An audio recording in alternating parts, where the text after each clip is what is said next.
With quality brand name products at affordable wholesale prices, Cash and Carry is the perfect place to shop. Whether shopping for individual, business, churches, or more, Cash and Carry is sure to meet your needs. Cash and Carry of Cookeville, 931-528-8050.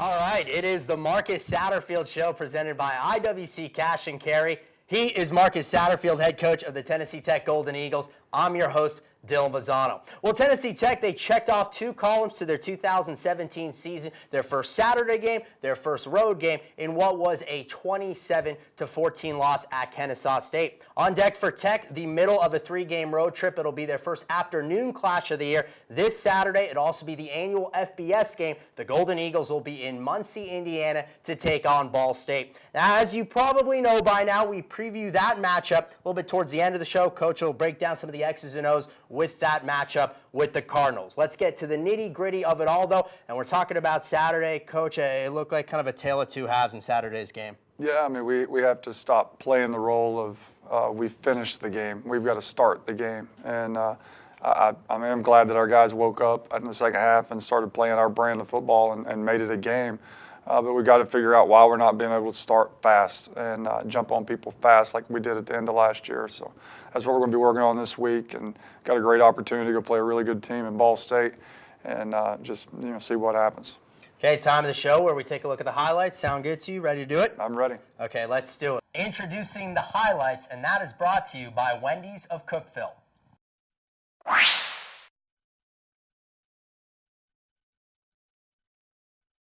Off their first road game of the season. Coach, I know you were pretty excited to finally get a chance to play on the road this year. Yeah, it was, and it's a great environment. That's a phenomenal stadium, phenomenal area. They got a really nice thing going down there in Kennesaw. Fifth Third Bank Stadium, a good crowd, over 8,000. You've got Alex Carling, you've got Tim Collins. Those are the captains. We are off in the football game. Tennessee Tech, Kennesaw State. This on the return, Dorian Walker, and already, Coach, a tough start with good field position for the Owls. Just not tackling real well. We got guys falling down without even being blocked. That summarizes our first half right there. That being said, Kennesaw State would get down to the 2-yard line, but the defense would stand tall, holding them to just a field goal try. That was a 3rd down and 2 from the goal line, and Chandler Burks, the pass incomplete. It results, though, in 3 points. Justin Thompson from 19 yards out. Now Tennessee Tech's first offensive possession. Andre Sale, the pass complete to Dantes Bird, one of his 10 catches in the game. And it really looked like early on you guys were able to accomplish things offensively. Yeah, we got a couple first downs, and that was what we were not able to do against Western Illinois, which got us into some rhythm. And that was good to see. At least we did that early on, and then we got to take care of the ball. This is a freshman mistake where the play shouldn't even have been ran, and then once that happens and there's free runners, you got to just take the sack. You're in the red zone and at least get the field goal. An 11-play, 55-yard drive. The pass intercepted by Brenton Wimberly. And then the very next possession for Kennesaw State, 7 plays, 83 yards, an exclamation point right there by Trey Shivers. He goes 29 yards to the house. So right now, Coach, 10-0 Kennesaw State. Yeah, they came out swinging. They've got us, they've got us shook right now. They've got all the momentum. Our guys are thinking way too much and not just playing the game, and that's what we have to get fixed. Golden Eagles' first offensive play of the second quarter. You guys backed up to your own 5-yard line. There's Andrew Goldsmith, though. He takes it 17 yards down to the 22-yard line. A little bit later on the drive, Coach, a 4th and 3 from your own 39, but Andre said you guys able to convert. Yeah, great job, Andre. That's a little technique with the pump fake right there on the naked. We've been working on for a while. He executed well, got the first down, and really sacrificed his body for the team there. Golden Eagles would switch the field, though, on the ensuing Kennesaw State drive. Darnell Holland, a preseason All-Big South player, one of just his 4 carries. It is a big one, though, as he takes it 84 yards, 4 touchdowns. Right now, it is 17-0 in favor of Kennesaw State. Yeah, that play, that's one of the most embarrassing plays in my coaching career there. That was pitiful. Golden Eagles, though, would respond. 2nd down and 10. Andre Sale, and the first completion for the career of R.D. Ford makes the reception. Great 2nd and long call right there. That's one we always go to, and it was big time for R.D. to be able to come back and get that first catch. A little bit later on the drive, and a 3rd and 8, Sale connects with Stafford, so the Golden Eagles on the move. This is a 3rd and 2. Yeedy Thainrat busted loose, shakes off a tackle, and that's the Yeedy Thainrat we know and love. No question. They got sprung open by a really nice block by Dantes Bird. Dantes was really blocking well on the perimeter the other night. So the Golden Eagles, you guys moving the ball again, doing some nice things, but there's the second costly turnover. Yeah, that's what teams that have an 0-2 record do. They find ways to beat themselves, and Andre's just got to fall on that ball. Just 36 seconds left in the half, and this pass and catch, I mean, really kind of speaks for itself. What a play made by Sumter. Yeah, that was a great play. He's a big wideout. You know, he's from the Georgia Tech mold of Megatron and all those guys. But, you know, and then he came back. Everybody in the stadium knew they were going to throw the ball with no timeouts, and we were playing for the fade, and they beat us inside on the slant. So that the final play for Kennesaw State in that first half, Sumter, the touchdown. At this point, 24-0. So kind of take us through the locker room at this point. There's nothing that you can say or do. I could yell, I could do all that stuff. It's not going to help. It was up to the players. It's always up to the players. You know, we're a player-driven program is where we're trying to get to. So I just said, hey, you got to stop thinking. Like I about had anxiety attacks listening to the coaches on the sideline. You know, watch this, watch that, watch this split, watch the fullback, watch the jet sweep, watch the pat. You know, I just told them, relax. We're not doing any of that stuff. We're going to play our keys, but our keys aren't this stuff that we've been talking about tonight. It's about our player coaches oath. It's talking about we're going to play as hard as we can. We're going to show courage. We're going to know and do our job, and we're going to care for our teammates. And that's what we did in the second half, and it freed us up, I believe, and we came out and we looked like a totally different football team, which, you know, we'll watch the highlights here in a minute, but we have to do that for 4 quarters. Yeah, Bruce in the pudding. You're about to see Tennessee Tech, and a lot of those adjustments that were made. So let's peel back the curtain, take a look at the third quarter. Kennesaw State leading at 24-0. At the break, the Golden Eagles, though, come out, put together a nice drive on a 3rd down and 2 from the 41-yard line. It is Andrew Goldsmith. He led Tennessee Tech in rushing, coach, and able to convert a 1st down. Yeah, and he's competed for the last 2 weeks. I mean, he's doing a lot of different things for us. He's executing at a high level and competing at a high level. I'm real proud of him right now. 4th down and 1, the sophomore Roderick Napper, he is able to collect a 1st down. Golden Eagles continue to move the chains.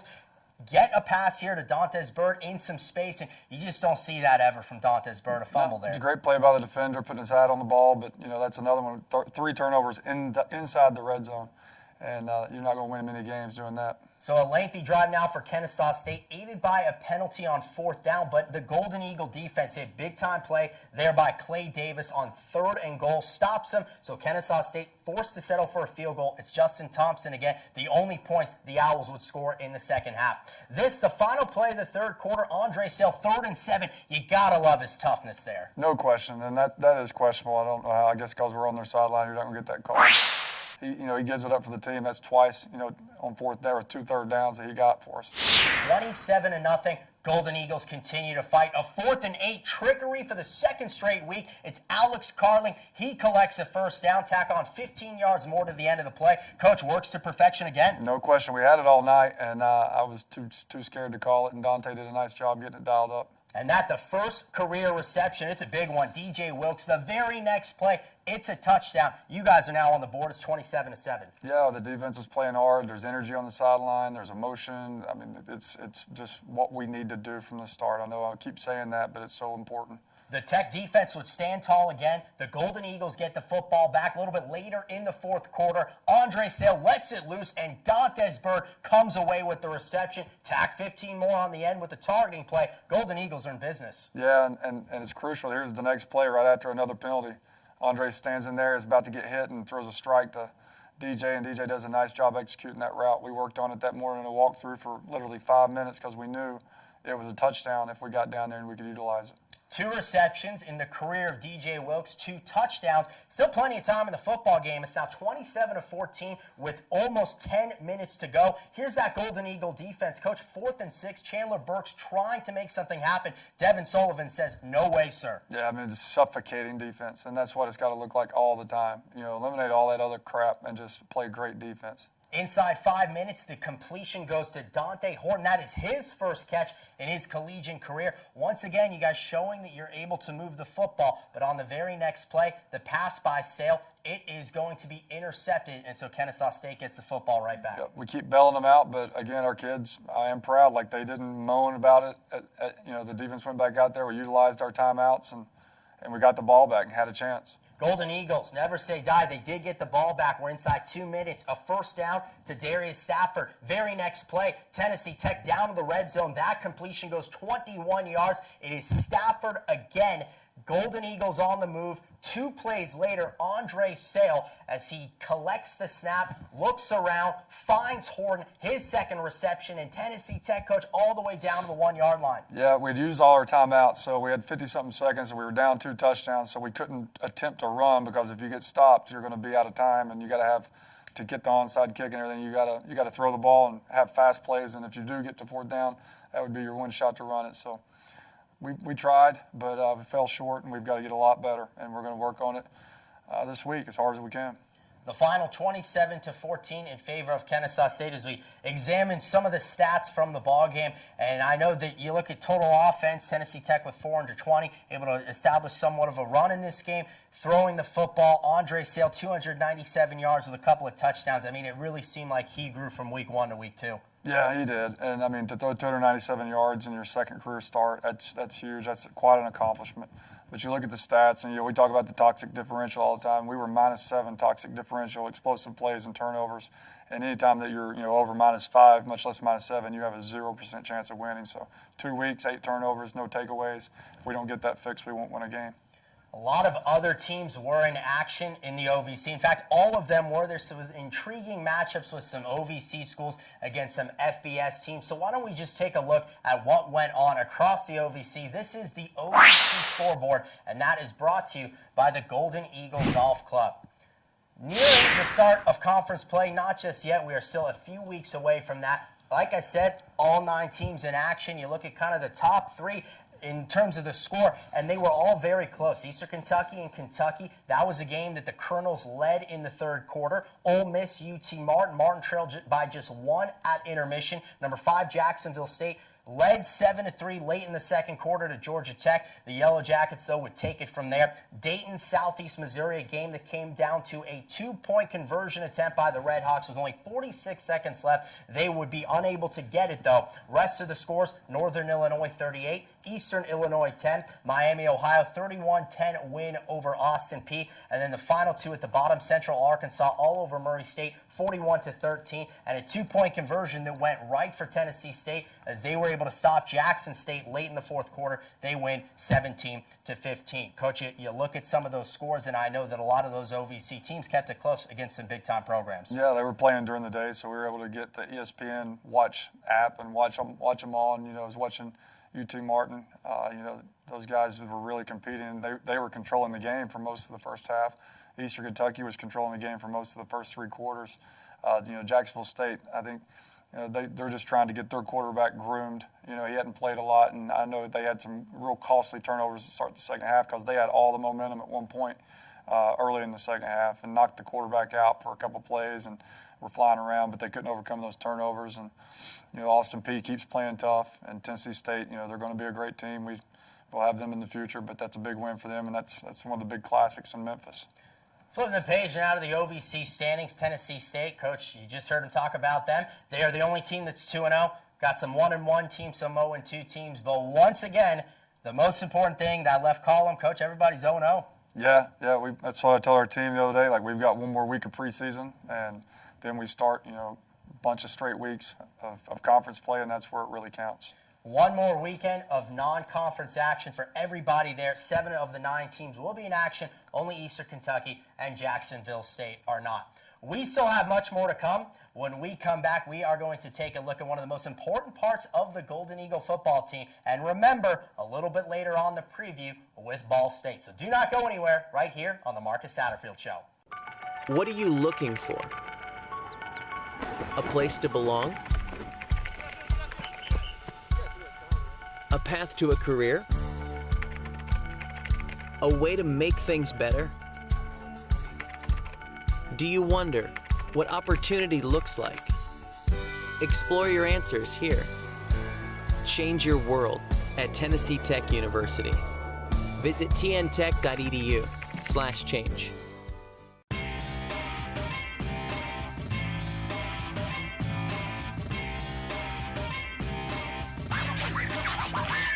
One hit high and deep. Back of the end zone. Brown got it. Four drives inside. Put it up. This one swung and missed it. Now Smith again. Block point Tech. Nice turnaround by Johnson. Near post. Kick in. Any place, anytime. Find it here, the OVC Digital Network. Hello again on the Marcus Satterfield Show, presented by IWC Cash and Carry. One of the most important factors for success on the gridiron is, of course, a good offensive line. In this week's player profile, we get to take a look at one of the stories of one of the leaders on that Tennessee Tech O-line. Without further ado, let's just jump right into it. It is the player profile, and that is brought to you by the OVC Digital Network. My name is Miles Douglas. I'm a junior and I'm an offensive lineman. I'm from Nashville, Tennessee. Yeah, it's really good to be close to home, but not too close. I'm about an hour and 15 away from home, so I got a chance to grow mentally being away from my mom and family.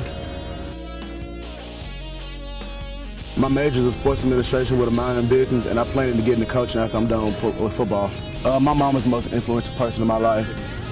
Growing up, she was my role model, single mother, 3 kids. And she showed that with faith and with hope, anything is possible.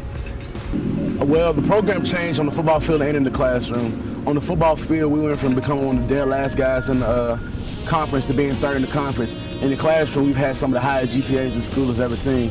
I went from being a bare minimum student to being a Dean's List student. This year's team is bought in. This year's team has more older guys, and we've kind of understand the process. We've gone through our Tech Tough building program, so we got a lot to come for this season.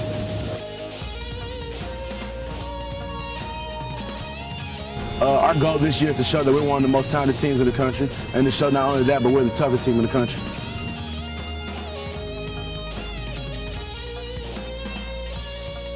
One of my personal goals is to show not only the OVC, but the country that I'm one of the most massive linemen in the country.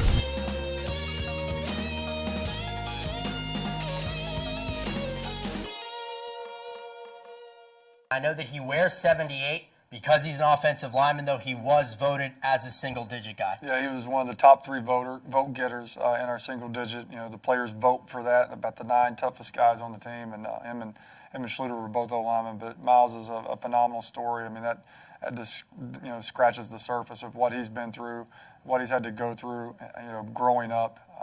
Just the adversity that he's had, him and his mom and his family's had to go through has made him stronger. He didn't let adversity break him. He made it, let him make it better. And he's just a special kid. We're so lucky to have him. I mean, where he is now from where he was just a year ago, night and day. He's 100% OOU, as we say, and he's bought into our process. He's bought into our standards. You heard him. Like, he understands, like, you have to go to class. You have to be a great student. You have to be a great human. And if you do those things, then you have a chance to be a good football player. We'll continue on the theme of the offensive line. We just heard from Miles Douglas and his story. How about his position coach? The offensive line coach, Lonnie Teasley. He is brand new to Coach Satterfield's staff. We will take it into the look of a Golden Eagle practice. So let's show you through the eyes of Lonnie Teasley, mic'd up. That is brought to you by Pepsi.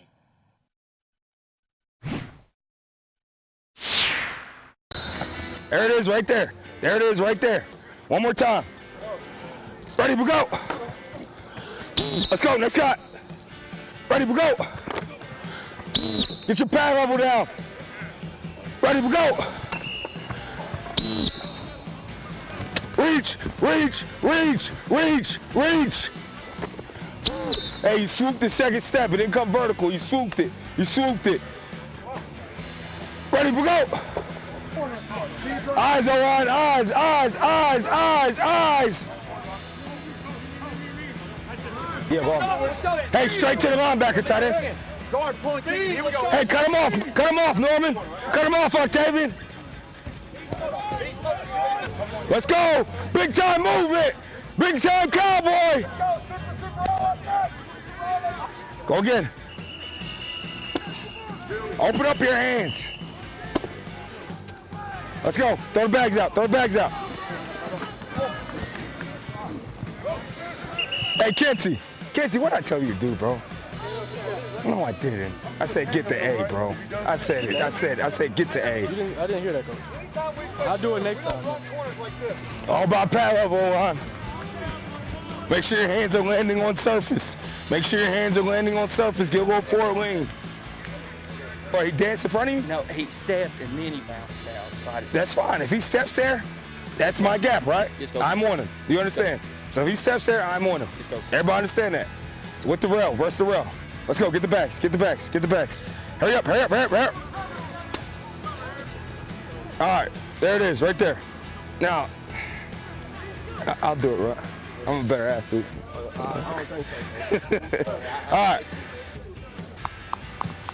I don't see your numbers, Spencer. Hey, Spencer, when we're repping on the air, I shouldn't see your numbers.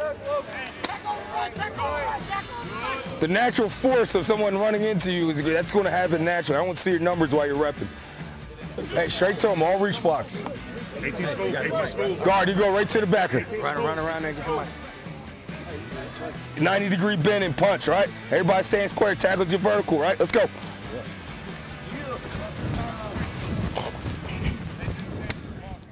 A practice that we showed you mic'd up, geared towards offensive line. Of course, Coach, that is so critical, and Lonnie Teasley seems to know what he's doing out there. Yeah, Lonnie's awesome, and he was our GA at Temple back in 2014, and he left us to be a coordinator at ASA, a prep school in Brooklyn, and he was there for like a month, and then he got a job as the assistant offensive line coach with the Ravens. He was with the Ravens the last 2.5 seasons, and getting ready to have his third child. I hope I said that correctly. And it was time for them to move on, and he was up in Connecticut, and we got an opening, at the end of the summer, and I've always wanted to hire him, and he laughs. He said, "I remember you told me the one day out on the field in July that you were going to hire me," and that's why I didn't hesitate. I just said yes, and thank goodness he did. He's one of the best offensive line coaches in the country. The kids love him. He's got a great rapport with them. I think they trust him. But anybody that comes from the NFL and been in the NFL and in that environment, they just have such a calmness and confidence in how they teach, and it's really neat to watch. I mean, that was one of the most interesting mic'd ups that we've had, and he's really, really good, and we're thankful to have him. Well, one of the great additions on Coach Satterfield's staff. Speaking of additions, we welcome back Director of Athletics Mark Wilson. He's going to bring the Golden Eagle update, but that is going to come after the break. So stay with us right here on the Marcus Satterfield Show. We are more than just athletes. We inspire scholars. We inspire leaders. We inspire champions. We inspire family. This is the Ohio Valley Conference. We are back on the Marcus Satterfield Show presented by IWC Cash and Carry. We bring back an old friend. We had Mike Lehman, Tennessee Tech Sports Information Director, do last Golden Eagle update. It's time for Director of Athletics to tell you what else is going on in the world of Tennessee Tech athletics. It is the Golden Eagle update. That is brought to you by TTUsports.com.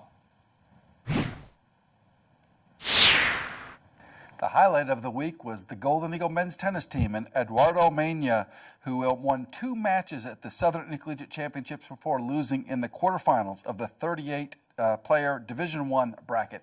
Eduardo picked right up where he left off in the spring, leading the team to the Tennessee Tech OVC regular season and tournament champion for tennis. So great start to the year for Eduardo. The Golden Eagle soccer team's 3-game winning streak was halted at Alabama Birmingham on Friday night in a 2-0 loss. The Golden Eagles outshot their opponent but could just not find the back of the net. Kerry Netterman had 4 saves for the Golden Eagles. Then on Sunday they had a heartbreaking 1-0 loss to Alabama, SEC opponent Alabama. We scored on our own goal, and that gave Alabama the 1-0 victory. This weekend, they begin Ohio Valley Conference play. They're at Southeast Missouri on Friday, at Jacksonville State on Sunday, and then we're back home on Thursday the 21st. It's the second game of a doubleheader. Volleyball at 4. They'll take on Murray State at 7 o'clock. The volleyball team lost 3 matches this past week. Lost to West Virginia by a score of 3-0. Wright State 3-1. Harvard 3-0. This weekend they're at the Toledo tournament, and then they're back home. Finally at home, hosting Jacksonville State at 4 o'clock on Thursday the 21st. The cross-country team was off this weekend. Next weekend, they will travel to Gainesville, Florida at the University of Florida for the Mountain Dew Invitational. Next week, we'll have the results for the first fall tournaments for the men's and women's golf team. And, of course, the basketball schedules. Golden Eagle men's and women's basketball schedules were released last week. Log on to ttusports.com and check them out. Back down to you, Dylan. Thanks, Mark, for that update. Coach, I know you're a big golf guy, but we heard about Eduardo Men in tennis. You ever play tennis, big tennis guy? I tried, but not very good. I don't have a lot of lateral movement and stamina at this point, so hand-eye coordination is okay, so I'm more of a ping-pong guy, so I don't have to move laterally as much. Okay, well, why don't we get back to something you know you like, and that's coaching. Exactly. Okay, let's do it. It is time to preview the upcoming matchup with Ball State, so let's just jump into it. It's time for this week's opponent. That is brought to you by the Golden Eagle Golf Club. All right, Coach, it's the FBS matchup. It's always an anticipated one. It's a little action this week. Ball State Cardinals. Yeah, they're a very good football team. They played Illinois, and then they played UAB last Saturday. They competed very well with Illinois, and their coach, Coach New, was former quarterback, was with Sean Payton with the Saints. So they are a pro-style offense as well as us, and they've got some great schemes and some great ways from a personnel standpoint to attack the edges. So we're going to have to really be on point defensively and play sound so that we don't get out leveraged. But they're fun to watch defensively. They're big, physical, a little bit bigger than us, a little bit faster than us probably, but just a typical MAC team, hard-nosed, a bunch of kids from Ohio, a bunch of kids from Indiana, a bunch of kids from the Chicago area that are just tough, blue-collar kids, and it's going to be tough going to Muncie and trying to pull one out, but we're going to give it our best shot. How do you prepare for a game like this? What do you tell your team in those regards? This one's a little different than a Power 5. Like this one, our kids, they should go in here and compete with these guys and have a chance to win the game. Like this should not be a blowout. This should not be where we're just overmatched and can't function. Like we should go in there and compete and execute and take this thing to the fourth quarter. Whereas sometimes when you go play Alabama or Tennessee or Auburn, we can say what we want, but we're really overmatched, and it's hard to move the ball on them. But this week, if we're not moving the ball and stopping them and forcing punts and things of that nature, I'm going to be upset. All right, Coach. Well, that game on Saturday, it is the first afternoon contest of the year for the Golden Eagles. Kickoff from Muncie, Indiana, is going to be at 2 o'clock. Coach, any last words and good luck before you head into this matchup? I have no last words other than we're going to work really hard this week and see what happens on Saturday. As always, you can hear that game on 98.5 KISS FM and read all about it the next day in the Cookeville Herald-Citizen. For Coach Marcus Satterfield, I'm Dylan Vazano saying farewell, and we'll catch you next week on the Marcus Satterfield Show.